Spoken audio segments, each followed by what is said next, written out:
Hili eneo lote linauzwa na linakodishwa kwa muda wa miaka 10, 15, 20. Tunakata hii miti, tunaliwekea fence ya ukuta, barabara ya lami ile kule, kama unaona gari zinapita kule. Tunaziona gari zile, daladala zinapita. Kuanzia kule eneo limeanza mpaka huku kote. Tunazunguka huku kote huku. Nileteni mwekezaji, ukitaka kuja kuweka showroom, ukitaka kuja kuweka maroli, yadi,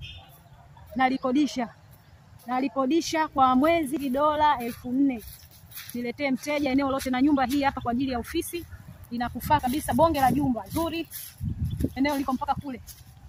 Miti tunakata, hii miti tunakata yote, tambalale panabaki, unalitumia wewe. Fence yote tunakuwekea, au tunachanga au tutafanya mazungumzo. Hii ni nyumba ambayo unaweza ukaitumia kama ofisi au ukaitumia kama makazi. Bonge la jumba linahitaji tu finishing, tiles, gypsum, madirisha tayari bado kubandika tu aluminium. Karibuni sana watu wa mayadi, karibuni sana watu wa magereji, karibuni sana watu wa vitu ya kuweka kama makampuni, makontena. Karibuni sana bandari kavu, tunakodisha jamani hili eneo.